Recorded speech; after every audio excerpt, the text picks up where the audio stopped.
Perfect. I think we're going to go ahead and get started. Other people will be able to log in still. So again, welcome to rainwater harvesting for home landscapes. I mentioned earlier, it's going to be an awesome evening. We have a lot in store for you all. I do want to go ahead and introduce myself. My name is Joanna, and I work with the Cucamonga Valley Water District, and I'm so happy to have this opportunity to host a virtual landscape workshop for you. I want to thank our board members that are joining us this evening, including Director Mark Gibney. So thank you so much for your support. We do have a star of the show that's going to be leading the workshop. His name is Brandon Burgess from Chino Basin Water Conservation District. Just to give you a little bit of background on Brandon, he is a water conservation specialist and has worked in the landscape industry for over 15 years, having experience as a contractor, an educator, and water industry professional. So he has a lot to inform you about, but most importantly, we know that you will learn something new tonight. So thank you so much, Brandon, for all you will be teaching us this evening. Again, before we get started, I do have a couple housekeeping items. If you have any questions you would like us to answer regarding what Brandon is discussing or rebates or any of our programs, please type your question in the chat. We will get back to you right away and answer. Another thing is this presentation will be recorded and will be available for you to review 24 hours or maybe 48 hours after.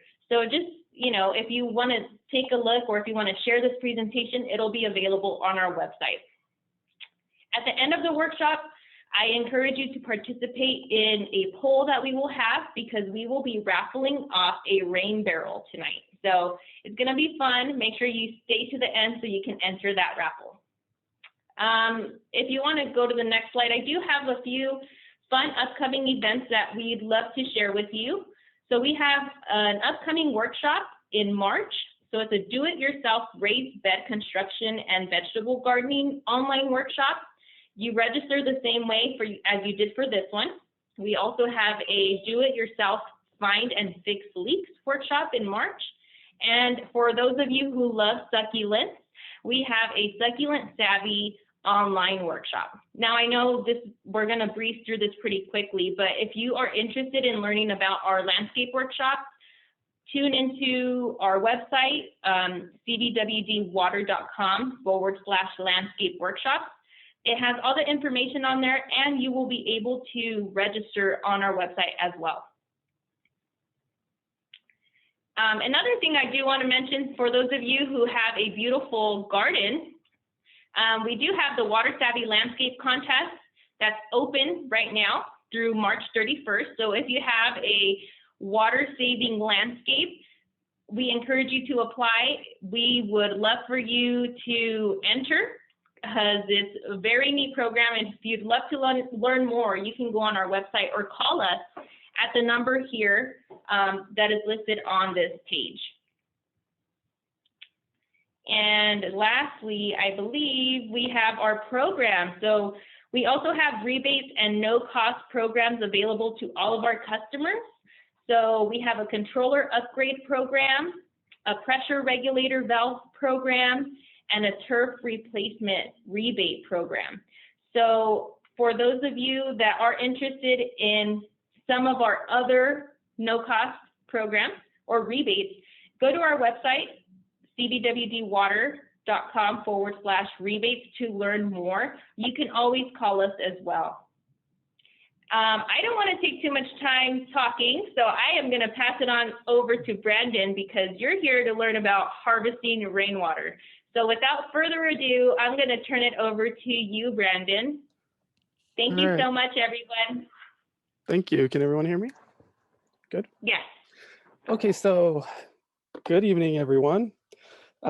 Usually this workshop takes place at our beautiful demonstration garden where we can walk around, but in lieu of that, hopefully I packed enough pictures. We got quite a bit to talk about today.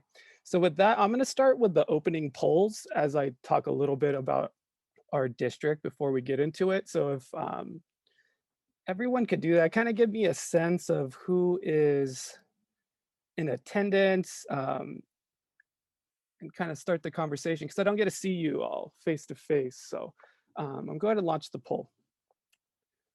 And so a little bit about the Chino Basin Water Conservation District, also the Waterwise Community Center. We're a special district where our main focus is water conservation. Um, and we do that in three ways. Demonstrate, I mentioned prior that we have a beautiful 4-acre demonstration garden where we do hold classes. It's open to the public. When able to, it's still closed due to COVID restrictions. Educate, so we do educate, a workshop like this as part of education. We also do a lot of K through 12 workshops, and then percolate. And this one's pretty pertinent. We'll be covering that as we go. So large scale water infiltration, stormwater, recharge basins that we have. And again, we have a community-wide conservation ethic. We work with commercial sites. We do work with professionals, private sector, nonprofits, families. I'm also in the field a lot, doing irrigation audits and assessments and working with the community. And if you're new to hearing about the Waterwise Community Center, I encourage you to go to our website, cbwcd.org/newsletter. So I assure you it's no junk, just a once a month email newsletter to kind of keep you up to date on what we are doing. So with that, I'm going to end the polls. Everybody answered. Thank you all. So here's some of the results. So how many people are with you today? Just me is the majority, me and one other person, quite a few. So welcome everybody. And 14 of this is your first time, so welcome. That makes me and Joanna very happy. So welcome to some of the programs that we're offering. And the majority is in Cucamonga Valley Water District service area, very cool. I'm going to be focusing on our next section of more localized water conservation. A lot of bill inserts, okay. And then most people want to enter in that wonderful rainwater harvesting. Okay, moving along. So what are we going to talk about today? So I'm going to start out with a little bit of history of our local area and why it's so important to harvest rainwater for our landscapes. I'm going to talk about the different approaches for our home gardens, dry stream beds, infiltration basins, rain barrels, etc. I'm going to touch a little bit and have some examples of some gardens in place so we could see some of the plants that work well with these features. Talk about designing rainwater harvesting systems, and then we're going to go through a step-by-step detailed site where we can go over site analysis, design, and construction, and then questions. But if there's any questions that come up during anything here, please put it in the chat or the Q&A, and we'll make sure to get those. So starting off, wanted to show you, this is a picture of the San Antonio Wash looking up towards Mount Baldy. So I have Mount Baldy in the back, and this is in 1902. So this kind of gives a sense of place. So if we were located here and our facility is located in the city of Montclair, not too far from Cucamonga Valley, but you can see both of our facilities are essentially really close to the San Antonio Wash. This was the natural watershed. This is what it was like before urbanization. And this is an artist's rendering of how those streams kind of worked through our area. So up here at the very top, this is the headwaters. This is San Antonio. Cucamonga, somewhere over here to the right. So you can see a lot of flood areas heading towards where Prado Dam is. That was the natural flow of things. And as time progressed, we started having a lot of agriculture in this area. And this agriculture was able to take these seasonal floods. And then as it expanded, both agriculture and urbanization started to happen. We started having to move water around, introducing these channels, moving water for irrigation. Here is a irrigation flume that was a picture we got from one of our historical libraries of this area, how they were moving all this water all around our area to grow wonderful crops. And here's just a picture. This is on the Grapevine. So if you've ever gone up or down the 5 towards the Central Valley or Northern California, this is at the end of the Grapevine. I believe this is pumping up. This is one of the largest pump stations I know locally in the United States, but I think almost in the world, where it pumps water. This is water that's coming all the way from Mount Shasta, the California State Water Project, all the way down into our area. Um, so we're it's not necessarily moving mountains, we're moving around mountains, but we're using great amount of effort to get water to our area.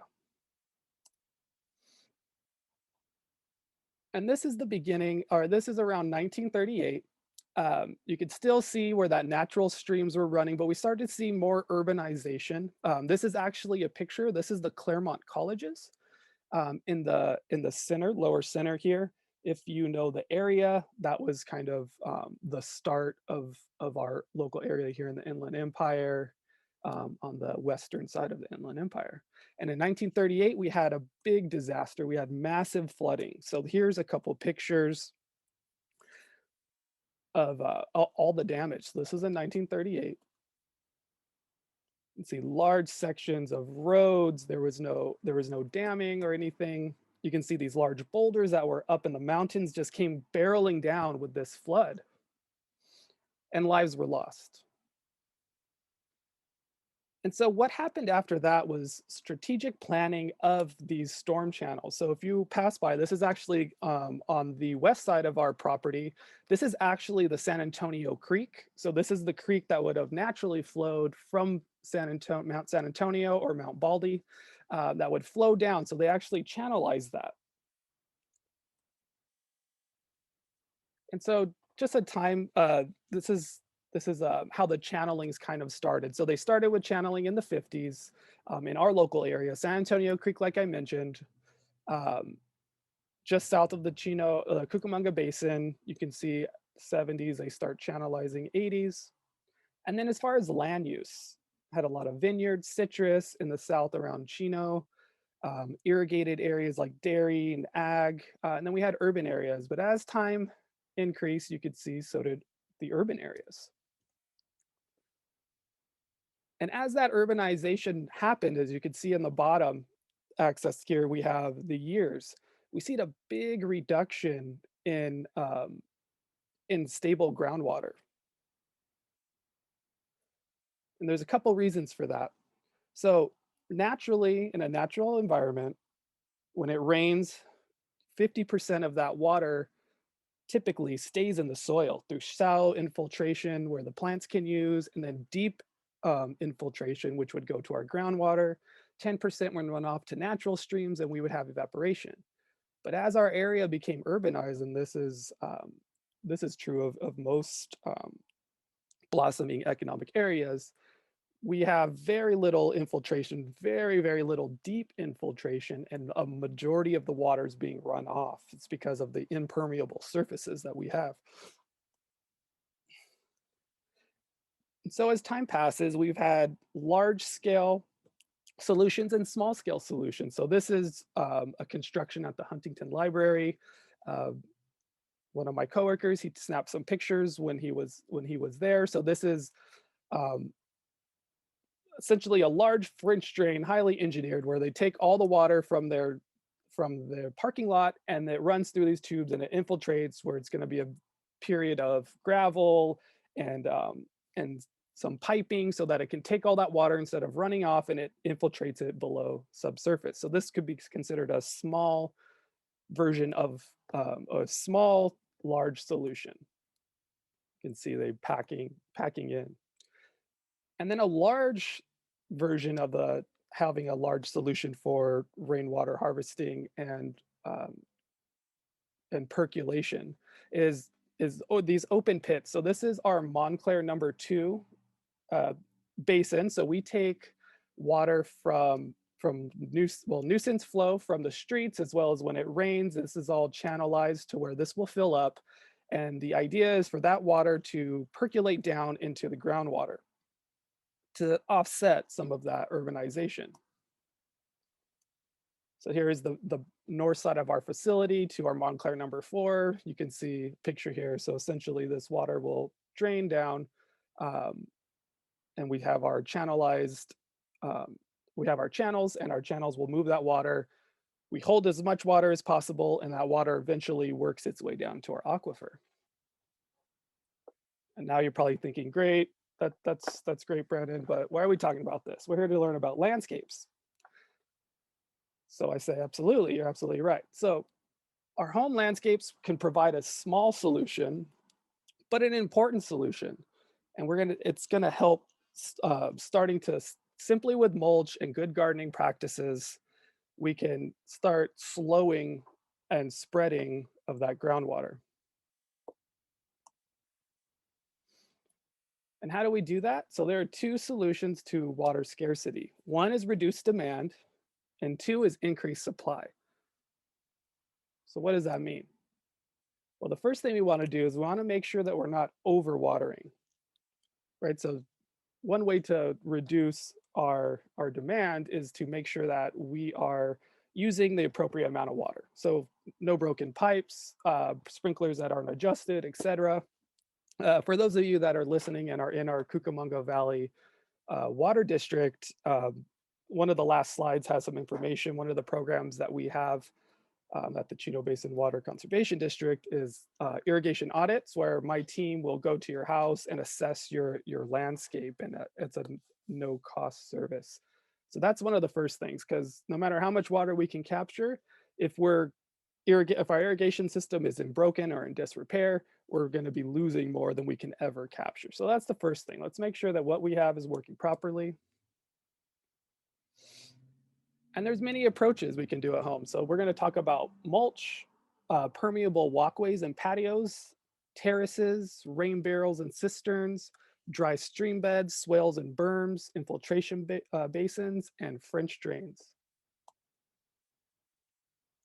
So what's the big idea? So when water hits the property, we want to slow, spread, and sink. So knowing that each property is different, it depends on how your analysis of your property, which one is going to be most viable, and we're going to cover all those options so that we will be able to see which will work best for our property. So one of the easiest ones is mulch. And what does mulch mean? So mulch refers to anything loose and not alive covering the ground in a garden. So for any areas in and around rainfall flows, wood chip mulch, gravel, and rock. Decomposed granite erodes with rainwater, and it can start clogging or run off the site. So not the best mulch. So DG, we're not going to talk about DG as mulch. So mixed ground up tree trimming.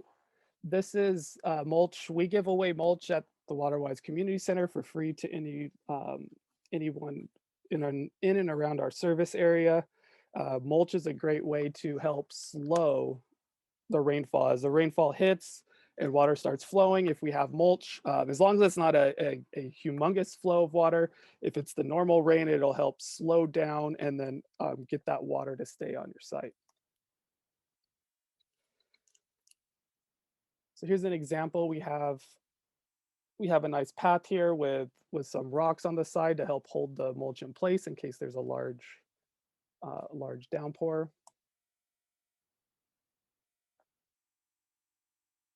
Here's an example of a water-wise garden with mulch. So again, that mulch on a flat surface is just going to help slow that water down, breaks up its flow, spreads it out a little bit, and allows it to actually soak, and the soil will actually absorb.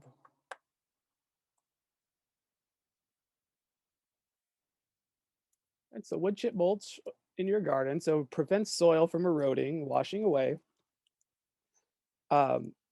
especially while your garden is growing in. So a lot of water-wise gardens, it's not as densely planted as some of the traditional landscapes like grass, shrubbery, where it's more dense. There's a little bit more open areas with a drought tolerant landscape. So putting that mulch, especially while things grow in, is really going to help the erosion and the runoff. It also shades the soil, keeping it cool and preventing evaporation from the soil moisture. It also breaks down over time. So wood mulch isn't organic or is organic, and it breaks down over time, feeding nutrients into the soil. And as the soil has more organics, it actually is able to absorb more water. So starting with a 3-inch depth is generally a good starting point. So like I said before, I try to incorporate as many pictures as possible. So here's a picture of a waterwise landscape, beautiful landscape, San Fernando Valley, and wanted to bring to your attention. So we have a water spout here. So gutter, we have a downspout. So this is hooked up to the gutter to the roof, and has the sparse planting and has mulch. So as the rain comes down the gutter, it's just dispersed. It's a flat surface, a typical flat backyard, and that water is just going to hit the mulch. It's going to hit the plant material, slow down, and actually sink down and be beneficial to this landscape.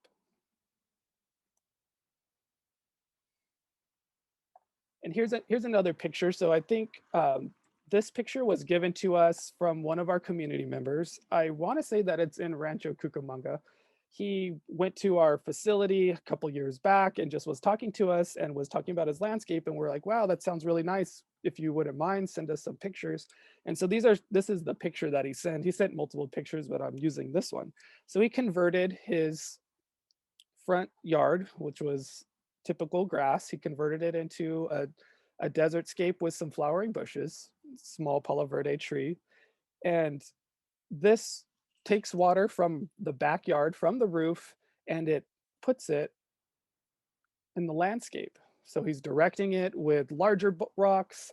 And this is a really good example that we like to show because it shows how to use with rock mulch, rocks as mulch, sorry, different sizes. So if you break up, you don't want to just have only small little gravels. You want to have the bigger ones. It can also help slow down the flow of the water. But a great example of directing the water, putting it in the landscape. So gravel mulch over the garden. So prevents soil from eroding and washing away as well.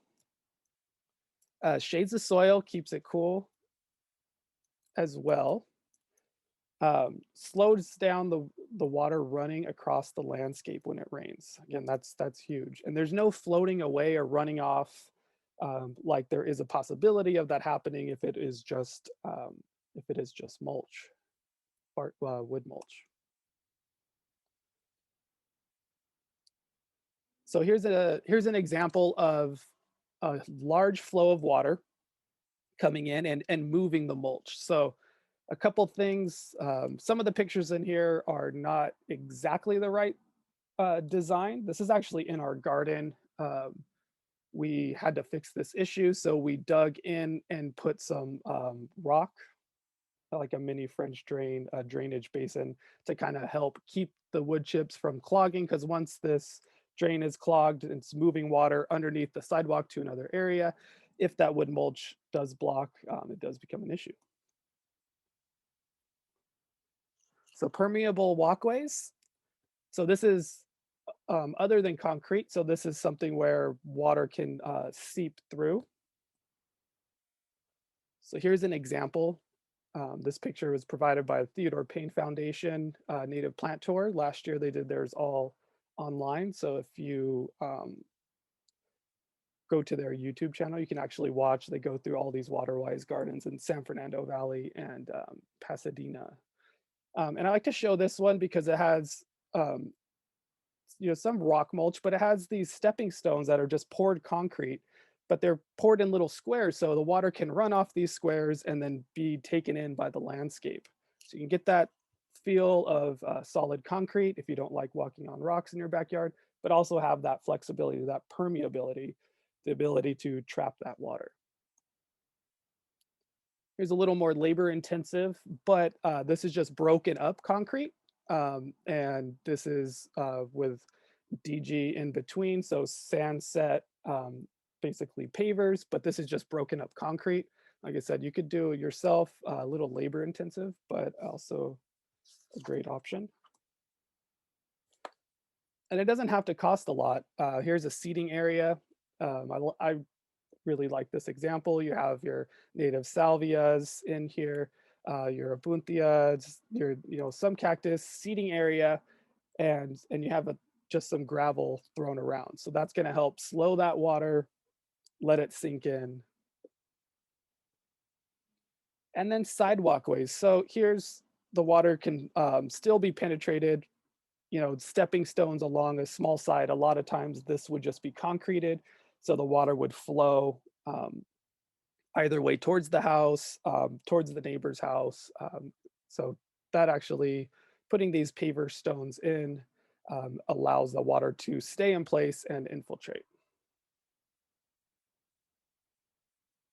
Another great example, this was a retrofit of a normal driveway. So this was all concrete. This is a very high budget, as you could probably tell, but they just cut, this is existing parts of the driveway, and they filled the rest in with gravel. Beautiful aesthetic, little bit of a higher, well, a lot of a higher cost, but still beautiful, and seen as a rainwater harvesting feature, because it does help slow and spread the rainwater on site. Again, that is the ultimate goal. And underneath something like this, if you're going to drive on it, there are these go underneath. So this is for driving over. It makes it tough as a road. We have this under our DG at our facility as well. And this is just a gravel driveway. So instead of having the concrete, this is all driveway. You can just drive your car right on top of this gravel, and you can see it looks nice. They put a nice little edging to it with larger rocks to give it a barrier with the plants. I really enjoy this. This is another version of permeable concrete, or permeable replacement of concrete with something that's permeable. Here's an example of a driveway. Same thing, just small little cuts in the driveway. In the walkway, with rock, allows that water, which would normally run down, kind of work its way into the garden or into the rock, and then make its way into the soil surrounding. This is just paver driveway. So this is a replacement of a driveway in San Gabriel Valley. They went and put these pavers in.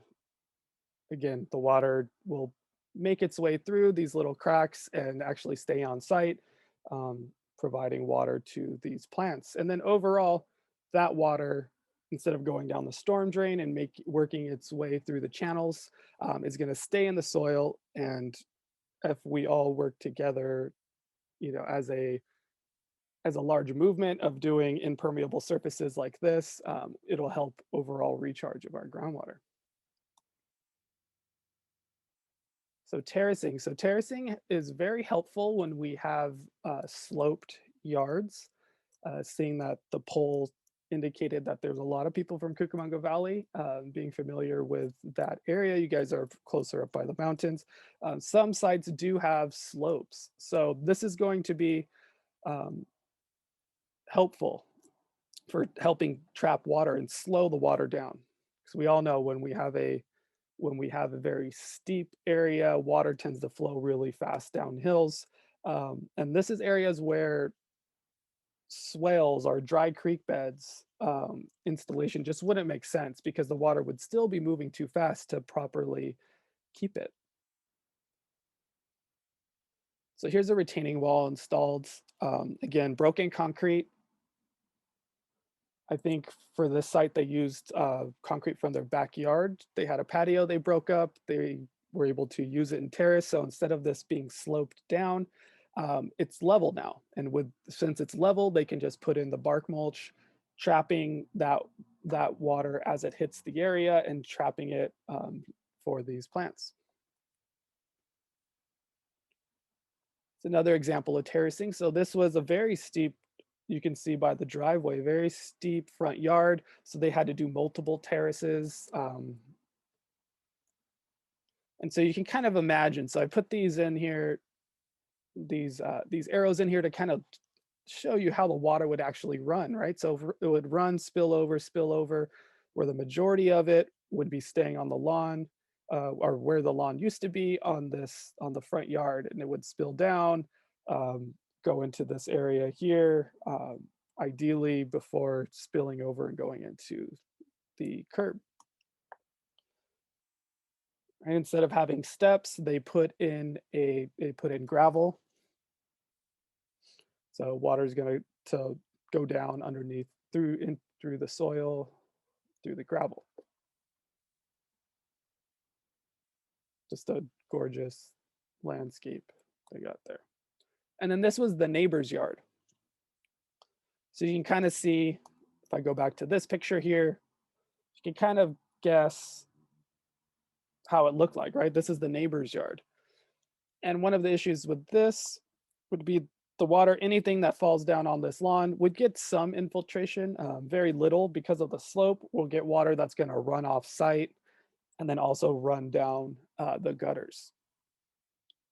And again, our main takeaway from this class is we want to slow, spread, and then percolate the groundwater or the rainwater to reach our groundwater. So the next we're going to talk about is rain barrels and cisterns. So Cucamonga Valley Water District is giving away a rain barrel. This is just a shot from Home Depot. Home Depot loves to sell us stuff. Any of the big box stores, we can get it as well. And they're typically 50 gallons. I'm not sure, Joanna, if the size on them, I'm assuming it's 50 gallons. Typically, they are all 50 gallons. Yes, yeah. Brandon, it's 50 gallons. Mm-hmm. Okay, perfect. So a 50-gallon tank. You do need to elevate it. So this is the picture showing of one that's elevated because you want to be able to have it high enough to create a little bit of pressure and then put a hose to it and adjust the downspout so it can capture it. So I wanted to show a quick, so here's just an example. So we will need to modify the rain gutter to make sure that it does reach that. But one of the most important things that has to happen is has to be mosquito proof. So they sell like screens, things like that, because within 72 hours, a mosquito can hatch its eggs in water, and you can have a mosquito habitat right next to your house. So I know that the one that is being raffled off has this all taken care of, but just in the future, if you're going to do a DIY, I know there's a lot of DIY rain barrels out there. Always make sure, and this, actually, I'm guilty of this. This last week from the rain that we just had, I walked out into the front, and one of my pots, it was full of water from the rain, and I totally forgot about it. It was on the side of the house and it was full, and I saw a bunch of little things swimming around there. So it can happen fast. 72 hours is what vector control tells us. So here's another example. This one's 55-gallon. And so there are a lot of DIY, like I said, available. You can go to big box store as well if you want to do it on your own as well. You know, ends up being about the same price as buying one already made, but you can also buy used. So if you are going to buy used rain barrels or containers, make sure that they're food grade. You don't want to make sure that they, had contained any kind of chemicals or anything like that. Right, so you can see the price for a new barrel, almost the same as buying a designated rain barrel, and it's going to be mosquito proof. So 55-gallon rain barrel, what can it do? So there's actually a calculation that you can come up with, or that there's a calculation you could use. Um, so if a 1 inch rain falls on 1,000 square foot roof, that'll give you 623 gallons of water.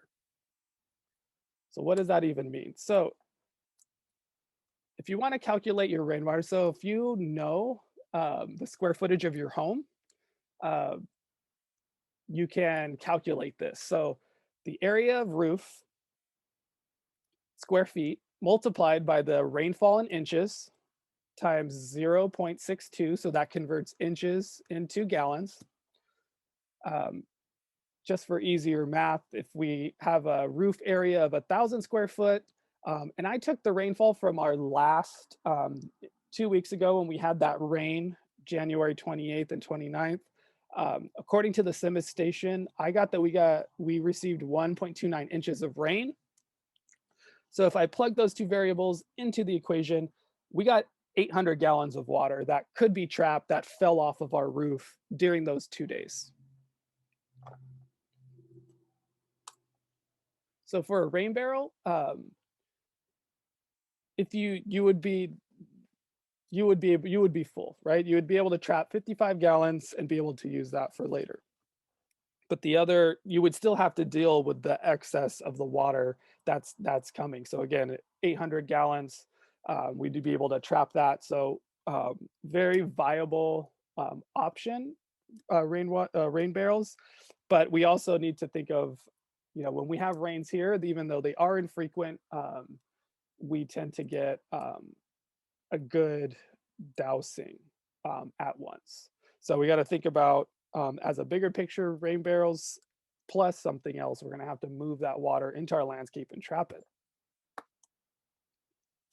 Cisterns are another. These are just a larger version of a rain barrel. This is the one we have at our education building. This one is 1,100 gallons. So this one also does get filled up during a storm event. You can see there's an overflow here, and then we have our setup. And they come in different sizes, 130 gallons, 265, 530. So in California, I know there's a lot of regulations when you're using a large tank like this. That's why the design looks kind of vertical and kind of like a loaf of, or a piece of bread. The reason for that is it needs to be secured to either the house or the foundation with straps, because it is a large source of water, and it could 500 gallons of water is fairly heavy. So we have to bolt that down.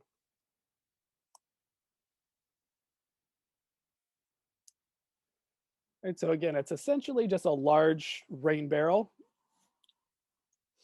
And also in our area here, I know in other parts of the US, they have a lot more rain. We have on average about 12 inches of rain throughout the year. So again, you can calculate that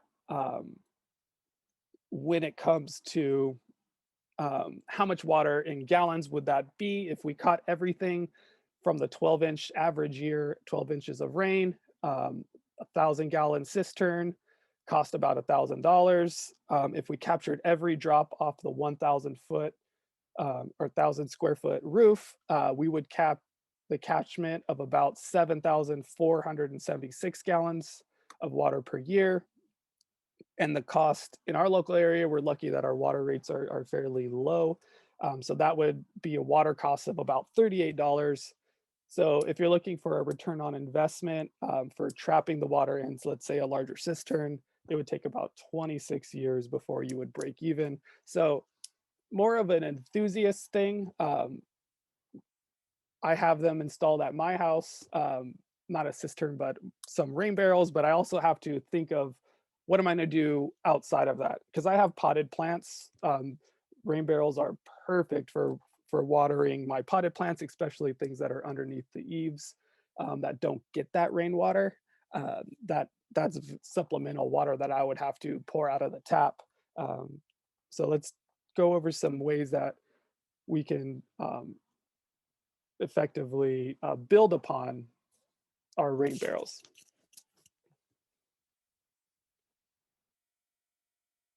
How are we on? Do we have any questions so far? Or how are we doing before I get into stream beds? The chat. Okay, looking good. Okay, so move forward. So dry stream beds and swales. So this is a pub or a private school, sorry, in San Gabriel, North San Gabriel Valley, where they converted.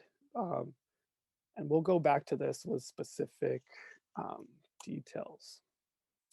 So dry stream beds, swales, berms. So a swale is a depressed trench with at any width with either holds and infiltrates or moves water or both. Berm is a mound often used downhill of a swale to increase the water holding capacity. Often it is made with the soil dug up from digging the swale and just bermed up. And a dry stream bed is usually a swale that has rock and sometimes plants integrated into it for a naturalistic look. Okay, Brandon, that all sounds exactly the same. And at some degree, it is exactly the same. So I'm going to use dry stream beds, and swales, and berms kind of interchangeably. Berms are more specific. They're used just moundings in your yard to kind of slow the flow of water and to help hold it back in certain areas. So I'm going to go over some examples of those. So this is a no cost other than your labor if you're willing to do this. This is an example of a coworker of mine was renting this place, so he didn't really want to put a lot of money in it, but he had the time and he was willing to put the effort in. So this was a hedgerow of oleanders that in our area we've had a terrible disease that has killed the oleanders. So they're taken out. The neighbor actually cemented his entire backyard along this fence line, and they're down below in a slope. So they have bare soil and then another source of water because of the cementing of the backyard. So what's going to happen? So we have water and it's also downhill. So we have water rolling down the driveway. Of course, there's going to be water rolling down that because we have our neighbor's concrete, water flowing from there. Bare soil, so we have a lot of erosion. And the water is going to make its way towards the house, which is never a good thing. So what can we do? Well, we can start digging, right? So they wanted to plant a couple, start getting some plant material in here to help with the erosion. And then this is an example of a berm. So they dug out a depression here. And then the soil that they dug out, they started mounding it up in hopes to, as the water runs off from this area, from the soil and also from the concreted backyard, it's going to come down and it's going to hit this berm and it's going to stay in place. And here's an example of that. And if you are going to do a project like this, I know we're coming out a little bit of our wet season. I think hopefully we still have a couple storms, but one of the best things to do is go and walk your site when it's raining or right after it's raining. You can see where it's puddling. If you're going to try berming before you put the rocks in there, before you mulch it, and you want to try moving the water around, start getting out there and digging and moving soil around. That will give you an idea if your ideas or your design is actually functioning. So here we're looking good. And so they started planting. So here they chose trees that'll actually be able to take some flooding. And then as the trees grow and as the plants surrounding grow, their roots can tap into that water as well when it's available after a rainstorm.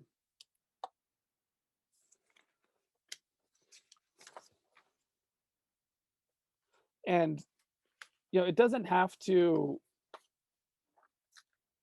it doesn't have to be a highly it doesn't have to be a large project. It could be a smaller project, you know, just taking an area where water would normally sit, dig a depression, berm up on the sides, and put some rock to kind of slow that down.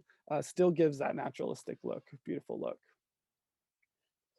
And then mixing the different types of cobble, so larger cobble on the edges where the water is going to be hitting and pushing on, so we don't have the erosion, and then at the bottom, smaller rocks, and mixing those different types and sizes of rock. We're going to go over that later on the presentation, the different types of rock and the sizes, but it does give that naturalistic look. And plants like uh, canyon prince, wild rye, they're they are riparian plants, as well as California fuchsia, where they live naturally by these streams. So they're able to really get soaked for periods of time, because a lot of some native plants and some plants in general don't like to be soaked. These plants are completely fine with it. Here's another house from the Theodore Payne Foundation Native Plant Tour. So they had an issue with water running down towards the house, towards the garage, a typical urban issue.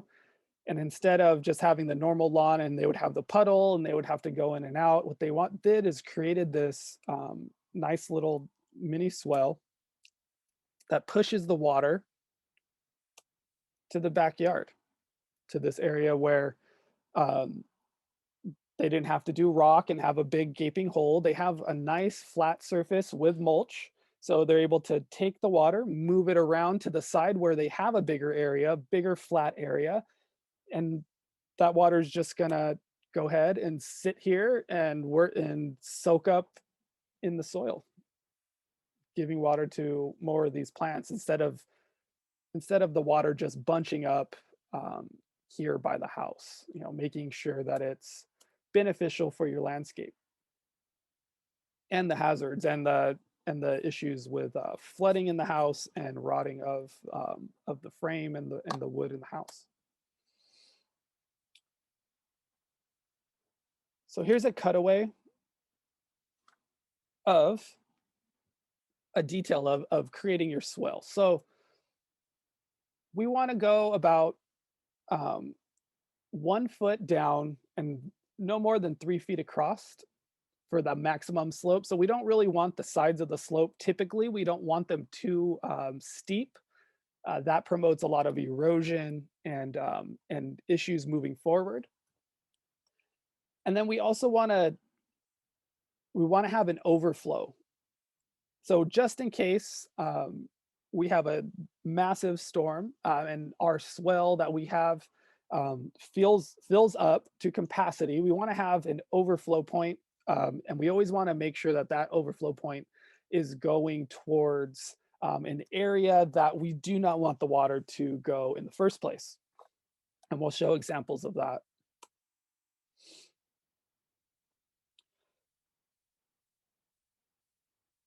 And so you want to design it so where the whole entire thing can, if it is completely saturated and water is trapped in this type of dry stream bed detail, you want it to be able to percolate within 24 hours.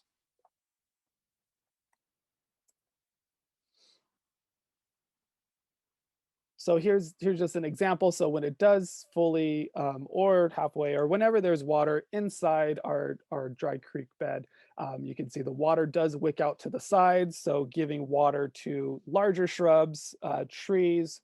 So it's not only beneficial to the plant material in close proximity, but it's also very helpful to all the local plants and the root systems.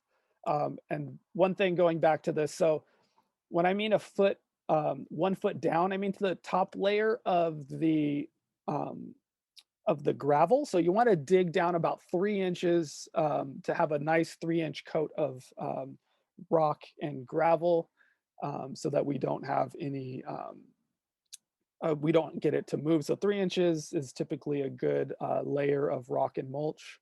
So you want to dig down a little bit deeper than a foot maximum. And again, it depends on how much flow we get during a storm event.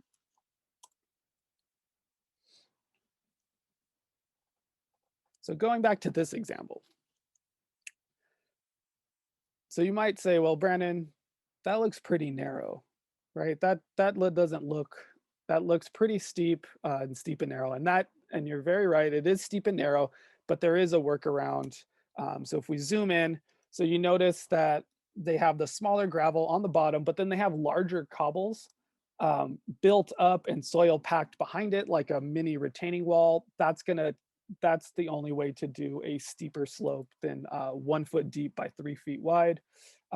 It just costs more, right? And then the installation, if you do have the budget, installing larger rocks, help give a little bit more structure and help break up the water. You can put it at large turning points if you do have large turning points to kind of limit that erosion and cause a little bit more slowing.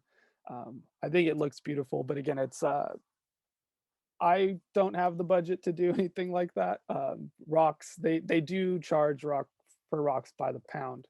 So these larger rocks, although they do look beautiful, maybe some of you that live up in Cucamonga Valley, all you got to do is dig. Maybe you just got to dig and you'll find these big rocks.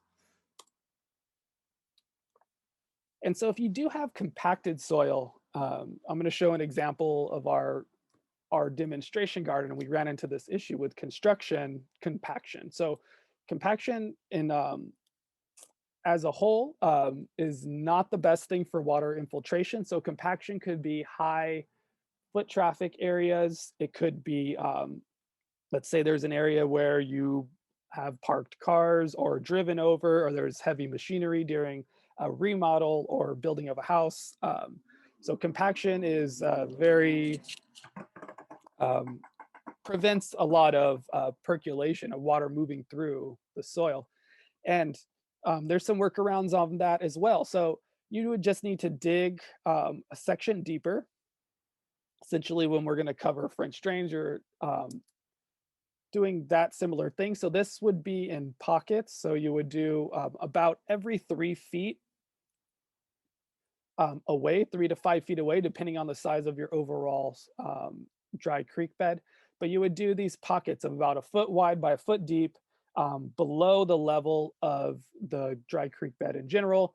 And you would dig down, and then you would fill that with small gravel to help that water kind of work its way down. Because usually once you get down past a foot, 6 inches to a foot below the surface, the compaction usually starts to not be present. When you get down lower, the soil usually is only compacted in the upper levels.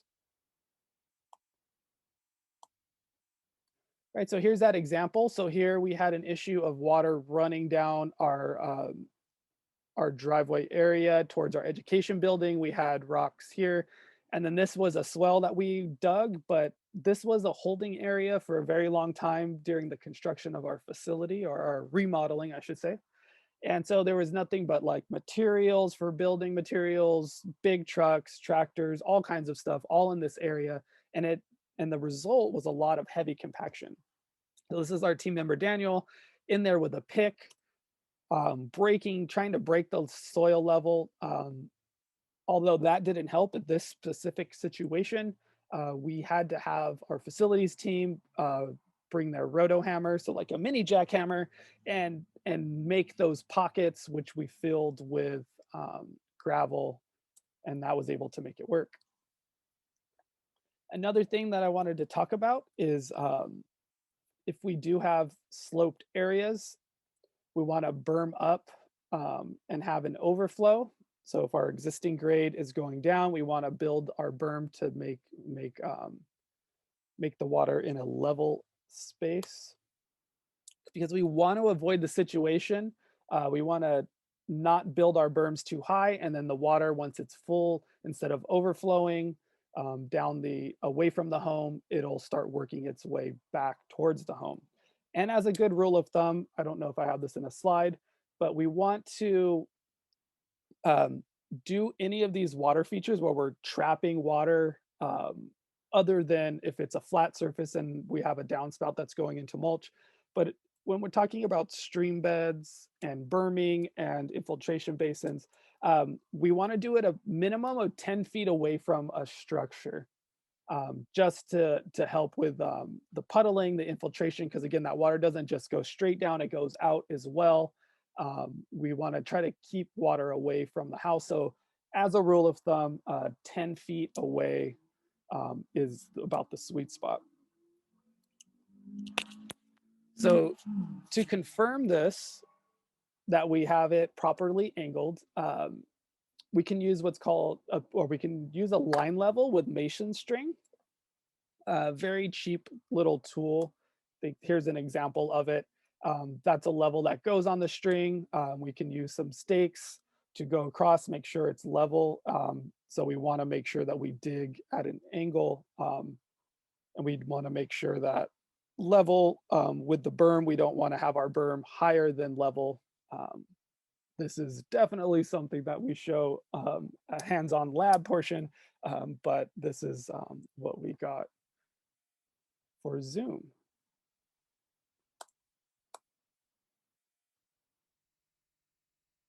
I'm going to go through a couple more and then I'll see if there's any questions. So if anybody has any questions about this. So here's a detail showing some of the plants we can put in there. But what we're looking at is this is the berming that was created because water flow is coming this way. And then this is the designed overflow. So slightly lower than the top of the berm. So you want to use the berms as a gauge, slightly lower. And you want to use gravel and stone in your overflow, at least for the first portion of it, for the first couple feet. This is going to keep erosion and erosion of the soil or anything around it. That rock is gonna help with that issue. And so creating this berming, or creating the berm, is just from scooping of the soil and building them up, depending on, again, the amount of water coming down your area, gauging how big to make your catchment basin, your dry creek bed. It depends on the site, depends on how much water that you're planning on having. And you can see, so this is an example of, like, from a rain gutter, you want to have it slowed because a rain gutter is going to provide all the water from your roof. So you're going to have a heavy stream of very localized water, and then land overflow is still going to come into the swell. So be prepared for all of that.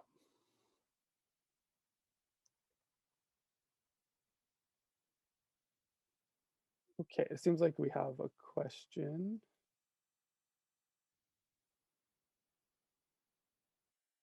Okay, great question. So the question is, will mosquitoes be an issue with this? So I'm assuming with the dry creek bed.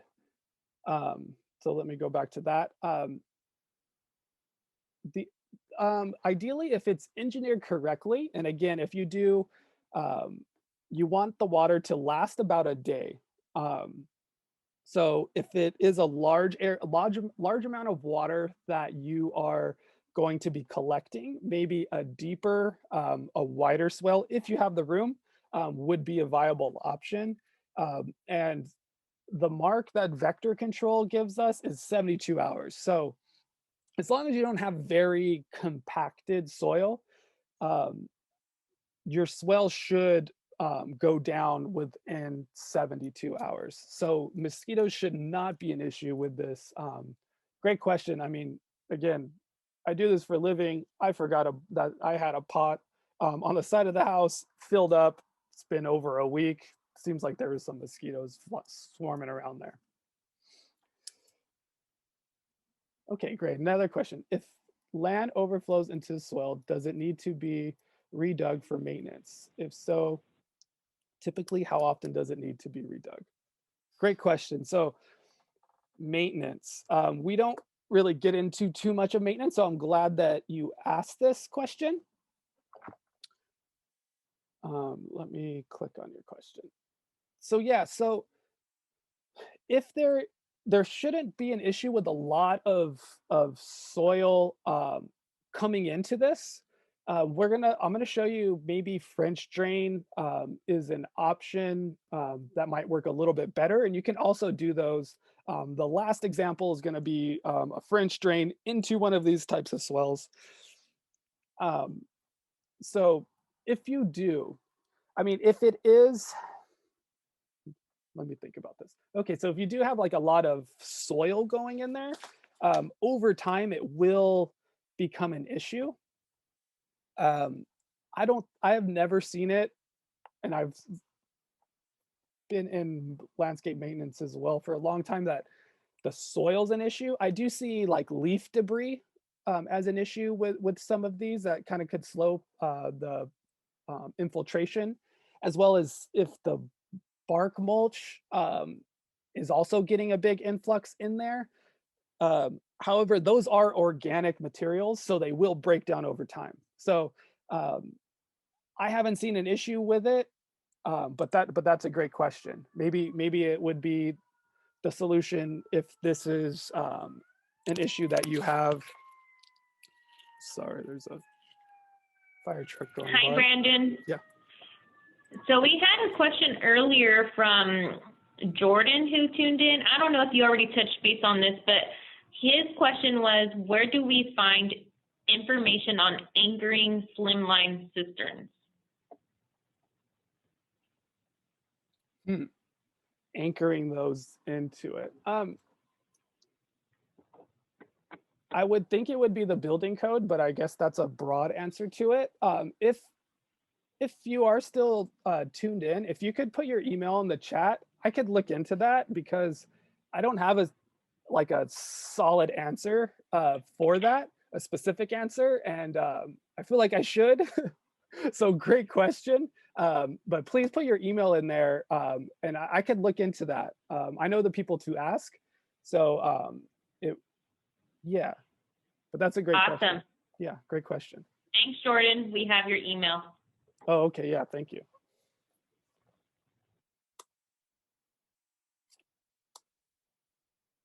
Okay, so dealing with weeds, this kind of ties into that too. So dealing with weeds, sometimes putting a weed barrier seems like a good solution. Weed barriers, they are, depending on what type of quality that you buy, they do work over time, but they do become clogged, especially if there's a lot of debris that gets into them, and they break down over time. Something that we promote, an easy thing to do is either cardboard. If you have a lot of cardboard, it's a form of sheet mulching if you've heard sheet mulching.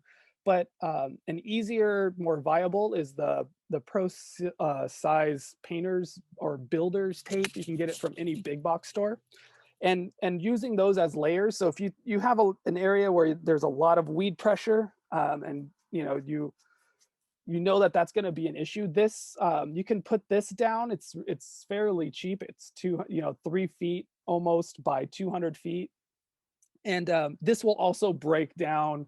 So about for the first year, that'll help smother out the weeds. And actually, I have examples. I was going on a run in my local area, and this is a swell in a municipal area. This is like a walking park restoration area where they have a swell. And if you can look closely, oh wow, I didn't notice that my fingers, and you could see my fingers as well. But if you're looking here, you can see how they have that weed fabric, and it just has deteriorated over the years, and the weeds are coming in, right? Um, I'm not sure. I haven't been in this area for too long, but I would estimate this probably being 5 to 7 years old. Um, and you can see there's quite a bit of debris that has built up. So that kind of looks at that question of, do we need to redig these, which was a great question we had earlier. It still functions as a swale, but you can see that we do have a lot of weed pressure, and it doesn't seem like there is anything on the sides. So the idea of trapping this runoff and keeping it in the swell is a great idea, but it does go back to maintenance and proper design. So infiltration basins is more of just a larger scale one, same concept. It's shaped a little differently, essentially the same thing. So this is at our site. So we had water running in from the parking lot. There's a curb cut out here. Water runs down, and you can see there's quite a bit. There's a Quercus lobata, an oak tree that is right here and above. You can see a lot of that debris. We've never really cleaned this out. It just breaks down over time. But you can see this is pretty deep, but you can see it has the larger stones in there.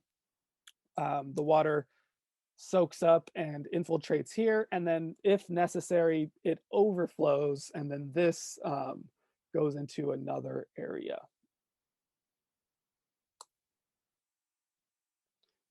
And so sometimes these swales are used as an endpoint. So this was one of the examples. I'm glad we had that question too about if we have a lot of soil or a lot of things coming into our basin, well, maybe we can move it over a long period and then get it into the swell. So what do I mean? So if we go back, you can see they took this courtyard area, dug a trench through here with different cobble, different size gravel. Water will move through here and then have a basin, if it makes it there in a larger storm, will fill up here as another area for the water to kind of pool up.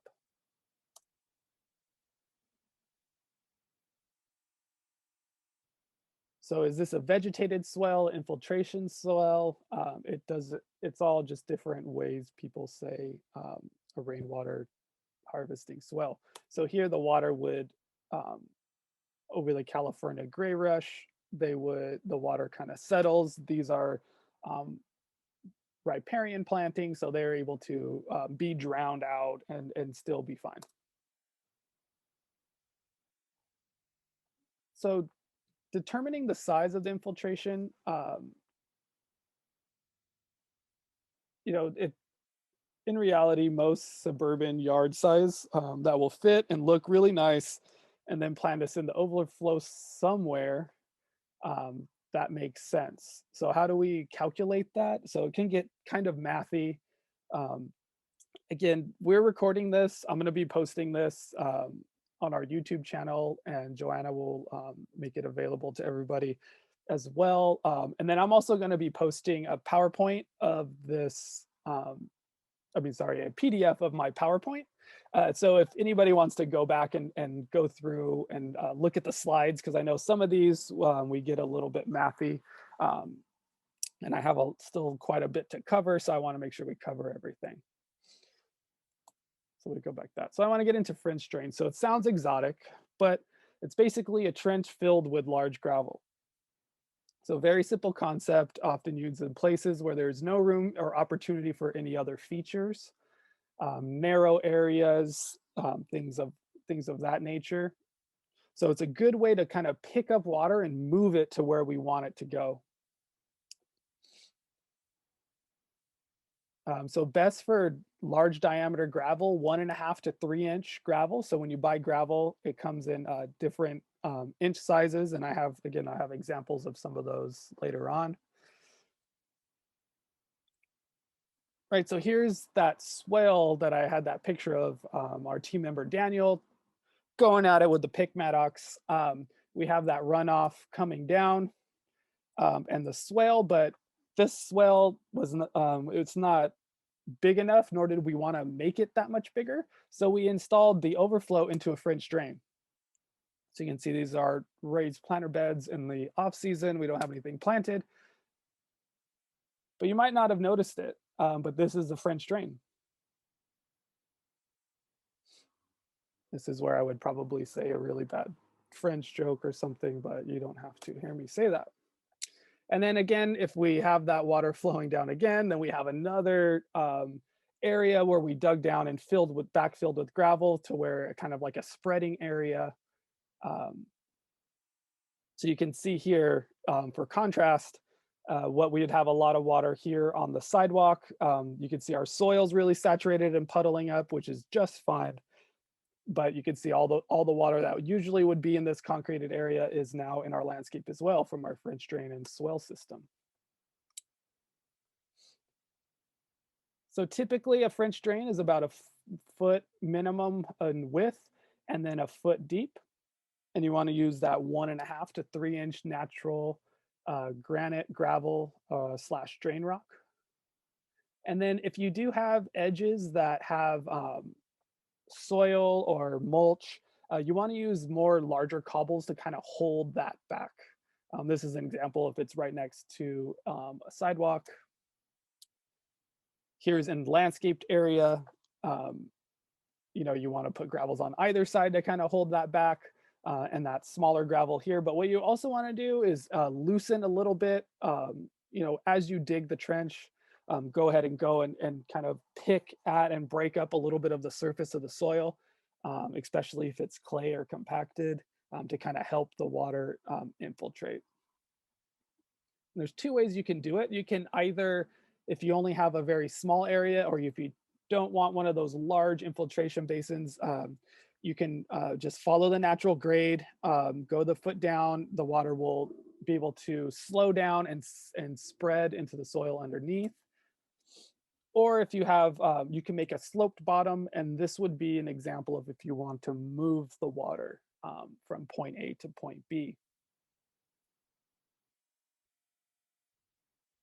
And then another thing, if you want to help, a really easy thing to install is a rain chain. I know before getting into like the garden tours and landscape design, I didn't know about a rain chain. Basically, it's a chain that you hook up to your gutter. So it does have hardware that comes with it. And it kind of, as the water comes out, would be just be a normal downspout. It has these little cups. They come in a bunch of different designs, but that helps break up the flow of the water and dissipate the water a little bit more, so then the plants and the soil can absorb it. Another form of slowing, spreading, and retaining that groundwater. Here they have it overflow into a dish there. You can get these on Amazon. Like I said, a lot of different designs. I think it's cool. If you see it in action when it's raining, it's quite lovely. So here's another picture from that garden tour. Again, if you are into this or just new to it or an enthusiast or on the fence of these drought tolerant native landscapes, definitely look into the Theodore Payne native plant tour. Like I said, all last year was all online because it was during the stay-at-home order. So you can see, I think it's 2 6-hour long where they go to multiple people, and you can see their garden and how they came up with it.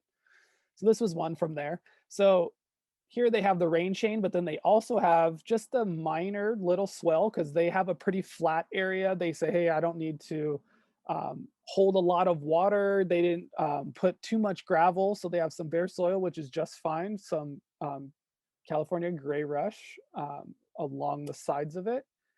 The water just comes down the rain chain, and if it needs to, it'll flow down. This is looking forward.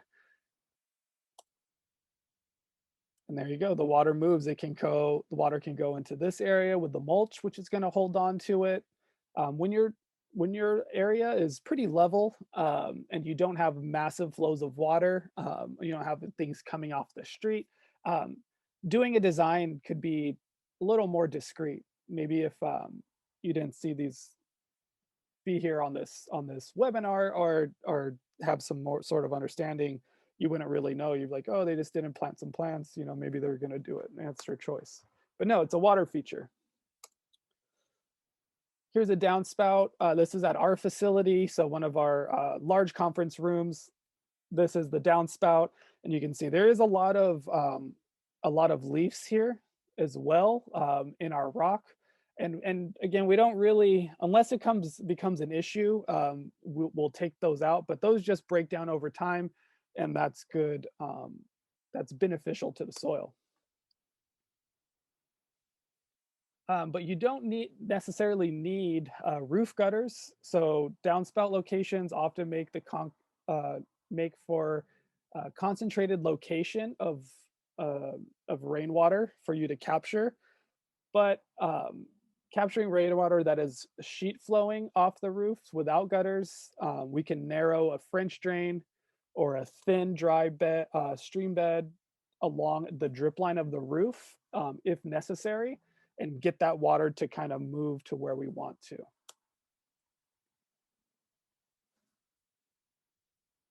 So for plants, so your infiltration rate, the infiltration feature in your garden, it can look nice, contribute to the overall design, and we can also incorporate some plants. And because it does rain infrequently, um, any plant that does well in your garden usually does well around these water capture features, but not in it. So when we had examples here, most of all these plants are able to kind of take that extra rainwater. They're adapted to it, but you notice that none of them are actually in it. Um, few plants do like to be in it. And if you're looking for any information, if you're not familiar, we have a website called inlandvalleygardenplanner.org, and it's a database, like a plant database that has about 400 locally adapted plants. But we also have a really helpful um, list. It's actually called Helpful List. If you click on the Helpful List, you can go down to plants for dry stream beds, infiltration basins, and swales. Um, and you can click on that, and that has about 30 plants and all their information. And we picked plants that are fairly easy to purchase in our local area as well. Not very exotic plants. So clicking on that list. So if you're thinking about putting or incorporating something like this into your yard and you don't have any idea what plants, beautiful pictures, a lot of information, and they go with this design aesthetic. And again, this is our demonstration garden. This is our chaparral area in the back. You can see we have a lot of large cobble. This is kind of where the water would go. And here's another showy penstemon. In the middle of it, it will be okay. We didn't plant that. That was kind of a volunteer that grew up from this plant, got its way in there and liked it. So it grew out. We wouldn't plant it, but it's just fine being in there. Many species of cacti and succulents do well. This is in our demonstration garden as well. California native wildflowers, these are lupins. They do great. They like the water as well. They grow during our wet season. And there's a lot of native grasses. So this is western meadow sedge. This will do fine. This is actually in the bottom of a swale that we'll look at the end with some poppies and some areas. So this is like what we call like a spreading area. This is where the can take deep soaking, completely be drowned. The western meadow sedge will do great, where some plants, like I said, will not. Yarrow, native milkweed, narrow milkweed. These plants will definitely be able to take that drowning from a rain flush. Berkeley sedge, so carex. This one also does pretty well. This is a more bunchy grass, low water in general, but it also, if you can have that, it also helps with a lot of the soil erosion, having grasses or plants that can set their roots and kind of hold the slopes in together, as well as looking rather beautiful. Going back to this one, this is a common gray rush. This will be able to be at the bottom of a swale. Again, they're a little bit thirstier than a lot of native plants. I wouldn't call it high water at all, maybe a medium water, but they do like additional water. So drowning from a rain event, they love it. They do just fine.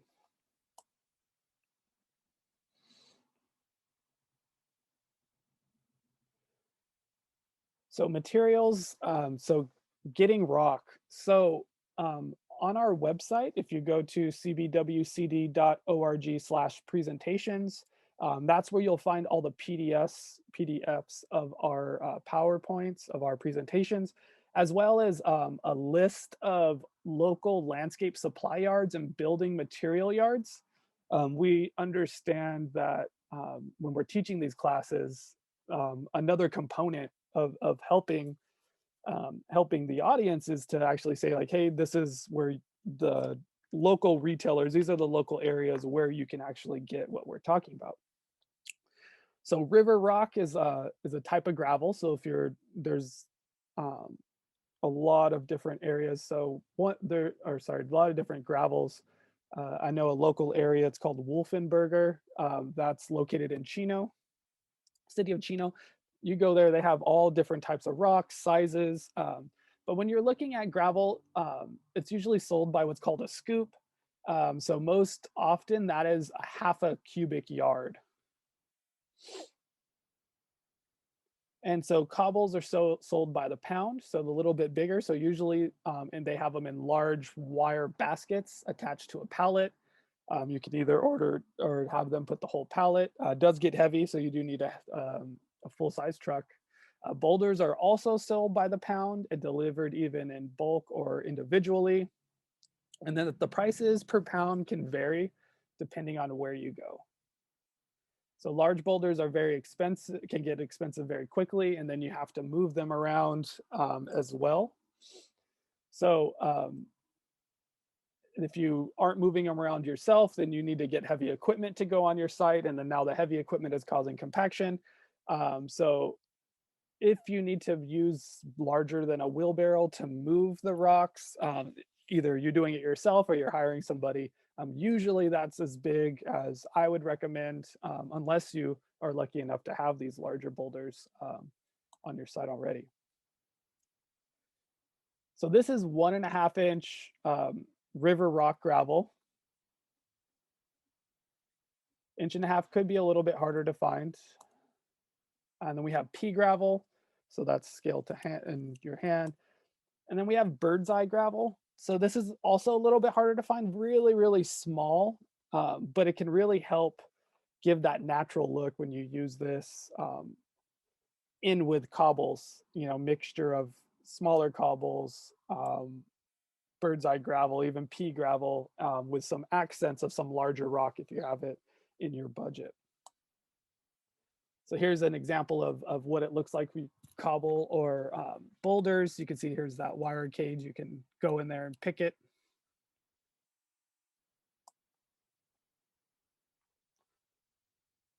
Is there any other questions? I'm going to go into a couple garden examples of putting all these things together.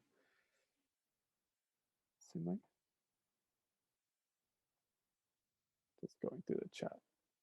Looks like we're doing pretty good. Okay. Please feel free if you do have any questions. So this is a Pasadena landscape. Again, I went to this one back in 2018, I think, for the Theodore Payne Garden Tour. So they took several of these strategies. So they did have the rain chain. So you can see there is a little bit of sediment buildup. So that's just going to come off your roof. That's natural. So they have a little seating area. So this starts in the backyard. They have the rain chain. So they have the rain chain, it overflows. Water can build up here. So this is the beginning of a French drain. So starts there. The water starts moving. Comes around the corner. And so they didn't use boulders, which is just fine. They have, a few, but what they did is they repurposed old roofing tile. So when they dug this French drain out, they put this tile in there. It kind of gives it a little bit of a, we'll call like a cue to care. So that looks a little bit like they care about this yard a little bit more than just gravel being there. Giving it an edge gives it a little bit more appeal. And the water is going to go ahead and move towards the front yard. But then I also wanted to highlight that they cut out squares in their driveway with low growing ground cover. And that's also going to help with runoff. That can also help hold that rainwater. So again, it's about slowing, stopping, and spreading that rainwater. All right, so taking a step back, you can see here it goes underneath the walkway again. So this would normally flood. This walkway would normally flood during a rain event. So they actually dug underneath. And then now that goes into their wildflower riddled front yard, where they could take a lot of that water, rainwater, that high flow of rainwater, and it dissipate it in their front yard with plants that love it. Right, so it's going to spread out throughout that entire front yard. I mean, isn't this beautiful, especially in contrast? At least that I think it's really beautiful. In contrast to traditional yard, this one is definitely a lot more birds, butterflies, a lot of more life, better for the ecosystem overall, and also just takes that rainwater, spreads it around.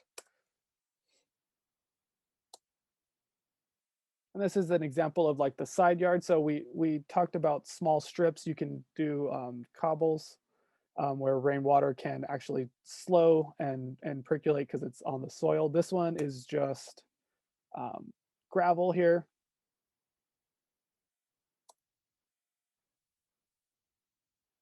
And this is just looking up the driveway. So didn't take out the whole driveway, didn't break everything out, but just every other one of these blocks was taken out. That concrete that used to be there was broken up and used in the construction of the DG or of the French drain.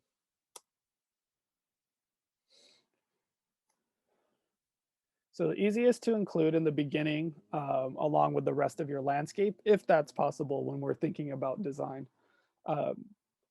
That's not always possible. A lot of us have a very established landscape, and maybe we want to make a couple changes. But don't be afraid not to get it perfect.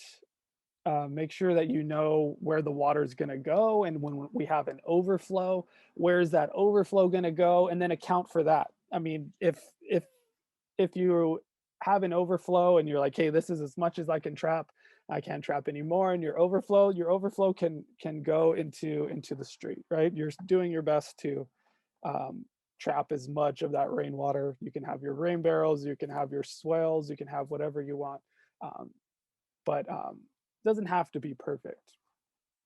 And always plan to continue observing and tweaking. You know, if we have a very heavy storm that brings a lot of rain, that will cause more problems, and maybe we need to do a little bit more engineering. So let's go ahead and go over the observations. So where do we start? So where does the water come from? Does it come from the roof, driveway, neighbor's property? How much water do we get? So maybe it's not only from my roof, maybe we have it running off from the street going on my property. How does it move through the property? Where does it end up? How much do you want to capture? Again, do I want to capture all this rain? Where are good and bad places to settle water and start digging? What are the opportunities to integrate into our landscape features, planting zones, and then what's our soil drainage?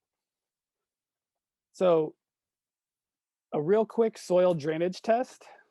I actually took pictures. I did this in the backyard for this presentation. So you want to dig a 1 foot deep by 1 foot wide hole. Fill the hose, fill it all the way up to top, let it absorb down through. So give it a couple hours, come back, fill it back up, do it again. And then once we have our soil really saturated, we want to fill up one for the third time, and then we want to measure how quickly it infiltrates. Right, so here's an example. Just in the turf area, I dug this hole out, put a crossbar across, and so after 1 hour, I had about 3 inches of drainage, which is great, right? Oh yeah, it's good. Second hour, I only had 1 inch. Going down my third hour, I had 1.5 inches. Fourth hour, I had 3/4 of an inch, which is even slower, which is normal. Sometimes that happened. Fifth hour, I had only 1/4 of an inch, so you can see it once it's really saturated, water starts going down very slowly. So I had an average overall of about an inch and a quarter per hour. So that's a little bit heavier. You want it to be at a minimum an average of 1 inch, an average of 1 inch per hour. Um, Anything more than that, we have like a really heavy clay soil or maybe a compacted soil. So we would have to think about doing additional things. But in this case, heavier soil, you can see the water does slow down when it's fully charged up, when it starts percolating a little bit slower as time goes on, but um, typical for residential property. Um, Public spaces usually regulate that we don't allow water to be 18 inches of pooled water, so 18 inches of depth. Um, and that's for public safety because that's for drowning issues. They say you can drown in 18 inches of water. So we don't want to make sure that if we do have a swale, we're at 12 inches deep. If it does go a little bit more than that, the water needs to infiltrate fast. And again, if you want to reread these, I'll be posting a PDF just for the sake of time. Um, don't forget the basic best practices. So mulching, plant cover, avoid soil compaction, use wood chips whenever possible. Um, so here's a house that my coworker just moved into, and he renovated his yard. Right, so I'll go through these rather quickly. Seems like we're running up on time, but so he had an issue with water pulling up in his driveway and his walkway. You can see this was the first storm when he just got his house. So it's always good to absorb. So he before he started going in and digging and doing all these things, a rainstorm came through. He was able to see, oh wow, there's a very big issue here. So he went on Google Earth and took a snapshot, just drew some arrows. So we had water flowing here. He had flooding in the walkway in front of the garage and on the back side of the house right there. In the backyard, the water flew to the south. There was a little bit of a low point there already in the backyard where water seemed to pool. He noticed that he had his water meter ran there to his house. Very important when knowing when you're starting to dig, especially if you're using heavy equipment or just digging in general. Always know where your utility lines are. So here's the backyard. Again, before any renovation, just moved into the house. You can see here's the low spot, seeing water. So just observing water puddling here. And always want to know your goals. So turning a flooding problem into a resource for your landscape, create a garden feature in the process, create a zone of moisture, moister meadowy area, allowing flooding water to travel from the into the backyard where there is more room to absorb. So that's a key. So in his issue, he wanted to move the water and put it into an area where it can actually be absorbed. Right, so it's time to just sit back and kind of get more creative, think about what you really want to do. So this was the plan they came up with. French drain in the front, move that to the side of the house. He wants to reduce the concrete patio is too big for their needs. Have the water travel, have multiple puddle swells and overflows, and then go to a sunken meadow area. So this was his area that was too much concrete.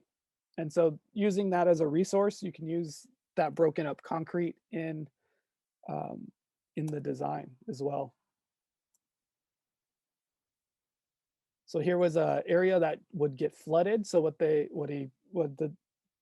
design called for was breaking up with the concrete to make it more of stepping area here with stepping stones so water can actually pass through.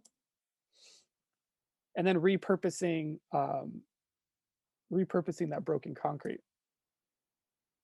So again, before you dig, if you're not sure, maybe if you lived in your house for a while, you know where your utilities are, your gas, maybe if you have subterranean, um, if you have subterranean power, so underground, it runs to your house underground, your water line, any issues like that, you always want to call dig alert first. Right, so this was the beginning as well. So 1 foot wide by 1 foot deep, and they already had a natural slope. So they wanted to move the water following that slope. Got a load of gravel. You can see the garden starting to come together. So here's walking towards the front. So they dug underneath the walkway here, put a pipe so that water can move more freely. If there is any sediments, that they won't clog up this area underneath the walkway, because this was a heavy area that was very, very heavy with rainwater. Again, now just moving that along, moving the water along the side of the house, and the water just naturally would go. That's the idea, to get the water to naturally go down the back. And after the rain, just going out there with your shovel, marking it. Again, it doesn't have to be perfect, especially initially. Mapping out where the swale goes. One trick that I've learned is you could just get flour, as long as it's not too moist outside, but you can get flour, very inexpensive way to kind of visually see, and put that on the ground, kind of mark your lines to kind of get a visual of what it's going to look like. And if you are going to be doing this work yourself, a spade shovel for digging, also called a round point shovel. And then you're going to need a square shovel, square point shovel. This is for moving the gravel, cutting the edges of the French drain, and then a bow rake. And with that, getting in, starting to dig the trench. Again, that's that 1 foot wide by 1 foot deep. It's going to be filled by gravel. And then having a wheelbarrow handy, so as you're digging these, you can fill this up, move around, get the berming to kind of make sure you're guiding that water to where you want to go. And before it was even done and filled with gravel, a rainstorm came in, so you're able to see. So this is also very helpful as you're working it out, being able to see the water moving through before you put in all the gravel. Make sure your design is working properly. And this area also pulled up. Now water seems to be moving freely through the design.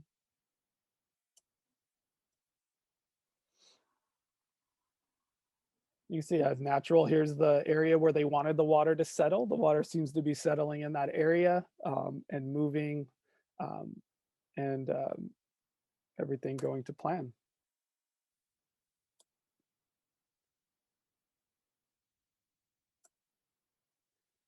Here's a big area that was run into, where there was a big stump from an older tree that wasn't dug up. So that's just fine.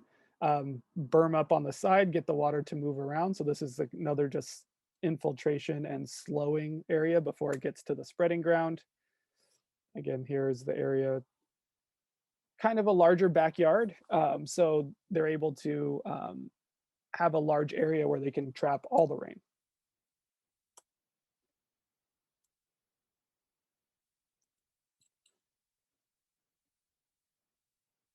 You can see here's a bridge that they wanted to incorporate to walk over the top of this.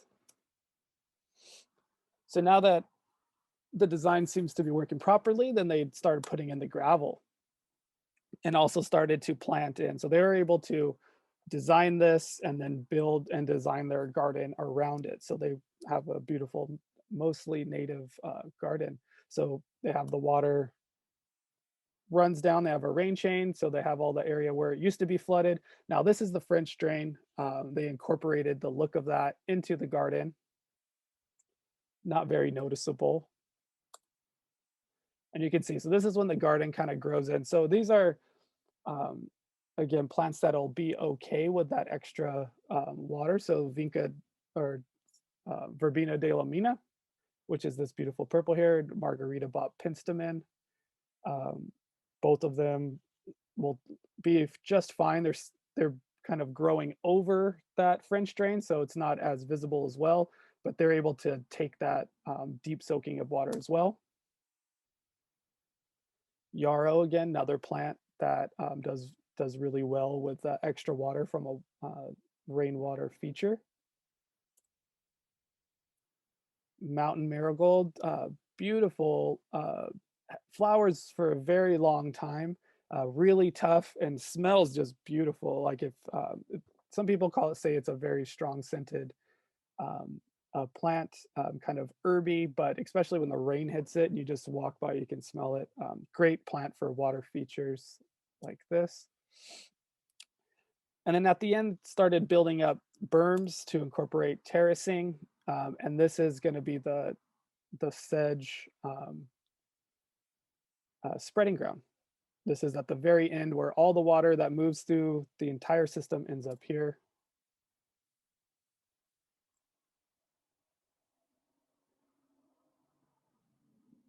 So large amounts of rock because it is steeper.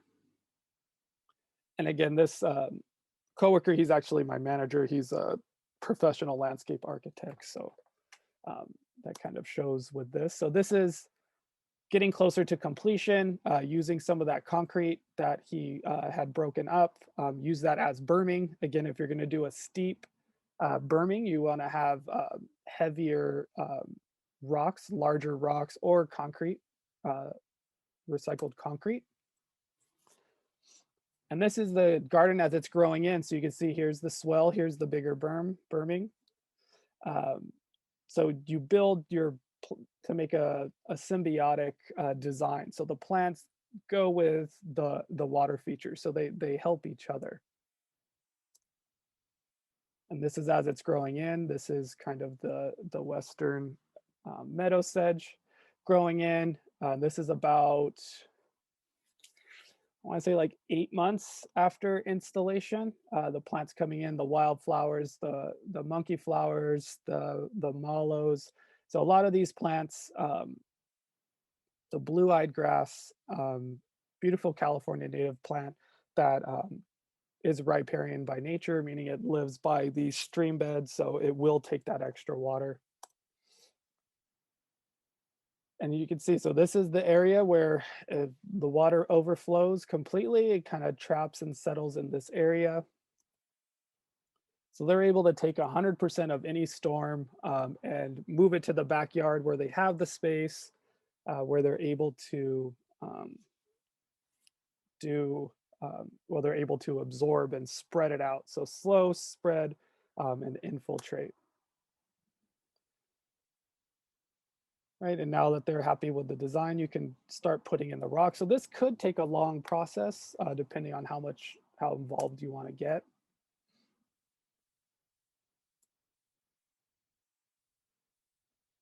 This is a bladder pod, Isomeris. You can start seeing the bigger gravel buildup. So around the stepping stones.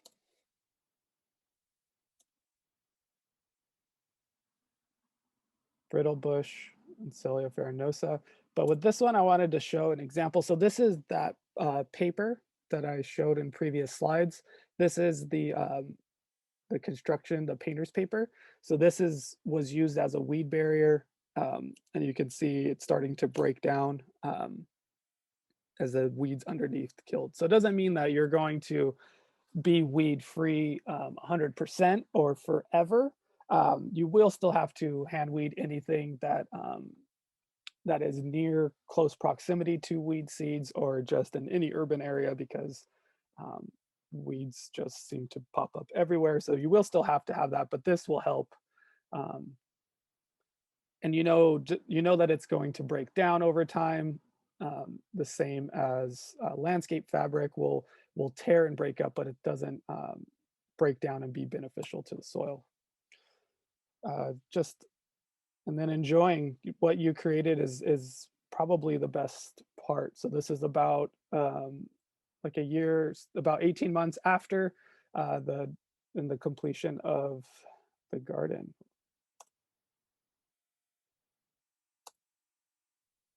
Again, this is that spreading area. So it's a water feature. Maybe we wouldn't think of it unless now that we're informed that this is actually a water harvesting area. Um, it also looks very beautiful. So at their best, rainwater harvesting elements in the garden are more than just one thing. They're not only just there to capture the rainwater, but it's to help build that ecosystem.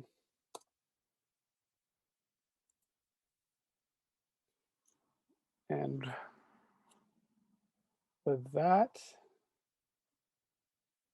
I guess we can open it up to any questions. And I have an exit poll, so I can post that exit poll. Joanna, did you want to jump in? Yeah, yes. Thank you so much, Brandon. And thank you all for staying with us. Brandon, you've taught us so much. I really hope that those of you that have tuned in have gained some new knowledge and approaches to capturing rainwater and learned how beautiful your garden can look in doing so. We would love your feedback and really encourage you to participate in a quick poll that Brandon is going to share. Participating in the poll and entering your email, entering your email in the chat will qualify you for the rain barrel raffle. So make sure that you participate in the poll and enter your email in the chat. That way we have a way to contact you if you won the rain barrel. You will be contacted via email, so please make sure you enter your email in the chat if you want to win that rain barrel. But here's the poll. Thank you, Brandon, for sharing it here. And if anybody or anyone or the person, I should say, that does win the rain barrel, if they want to shoot me an email or email Joanna, and they could come back to me and they have questions about installation or where they should put it or anything, feel free to reach out and love to extend any help that I can.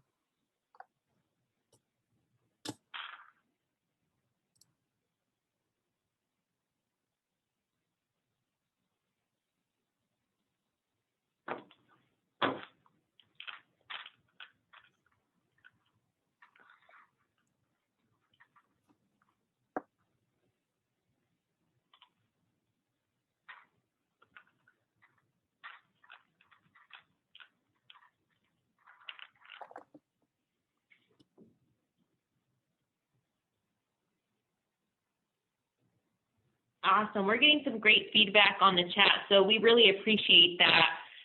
Again, I know you're still taking the polls, but don't forget to put your email in the chat if you want to enter that rain barrel raffle. Thank you to Brenda and Jordan for your very nice comments. And Valerie, thank you so much as well. We're glad you tuned in.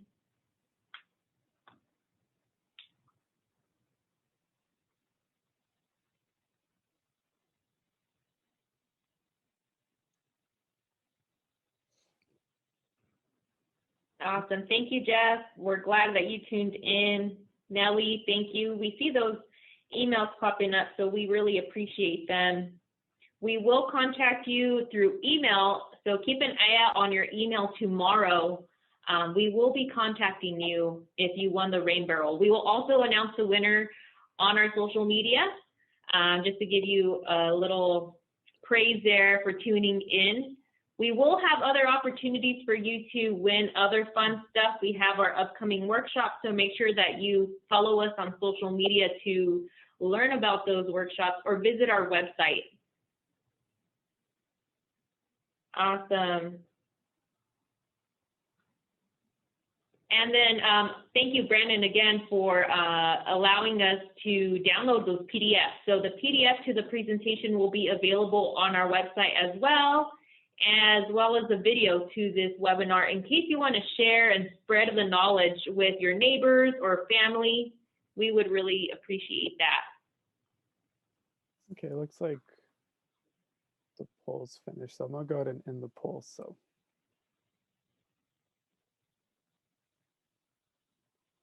thank you, Director Gibney, for your feedback. Okay. So just for, if there is any questions that anybody had moving forward, please feel free to email, and just if any upcoming workshops as well from Chino Basin Water Conservation District, you could go to our website as well. And the ones coming up with Cucamonga Valley. This has been great. Yes, thank you. If you have finished the poll and have submitted your email, please, we just thank you. You will be contacted if you do win, but we hope that you tune into another future workshop.